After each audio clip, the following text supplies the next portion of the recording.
Mega box office. Allu Arjun Rashmika Mandanna సృష్టించిన పుష్ప తుఫాన్ already Indian box office ని షేక్ చేసి ఏకంగా 1800 కోట్లను కలెక్ట్ చేసింది. అమ్మో ఈ సినిమా ఏంటి ఇలా హిట్ అయింది అని అటు బాలీవుడ్ వాళ్ళు కూడా ముక్కును వేలేసుకున్నారు. అంతెందుకు దురంధర్ రిలీజ్ అయ్యే వరకు హిందీలో కూడా హైయెస్ట్ గ్రాసర్ అల్లు అర్జున్ పుష్ప 2 సినిమానే. కొన్ని రోజుల ముందే రణ్వీర్ సింగ్ దురంధర్ ఆ రికార్డ్ ని బ్రేక్ చేసింది.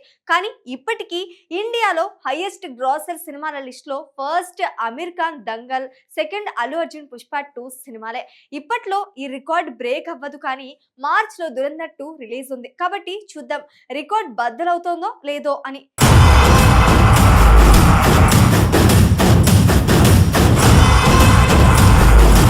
ఇక ఈ నెల 16న పుష్ప 2 సినిమా జపాన్ లో పుష్ప క్రునిన్ పేరుతో రిలీజ్ అయిన సంగతి అందరికీ తెలిసిందే కదా.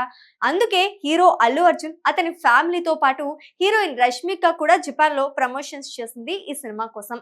అయితే జపాన్ లో అల్లు అర్జున్ కి ఎంత ప్రేమ లభించిందో మాటల్లో చెప్పలేం.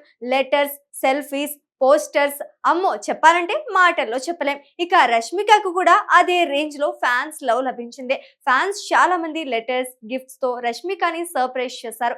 ఇదే విషయాన్ని రష్మిక ఇన్స్టాగ్రామ్ లో పంచుకుని చాలా ఎమోషనల్ అయ్యింది. అలాగే జపాన్ లో ఒక రోజు ఉన్నా, ఆ ఒక్క రోజులోనే నాకు అంతులేని ప్రేమ లభించింది. ఎన్నో లేఖలు, బహుమతులు, వాటన్నింటినీ చదివాను. బహుమతులన్నింటినీ ఇంటికి తెచ్చుకున్నాను. ఇవన్నీ చూస్తుంటే ఎంత భావోద్వేగానికి గురయ్యానో మాటల్లో చెప్పలేను.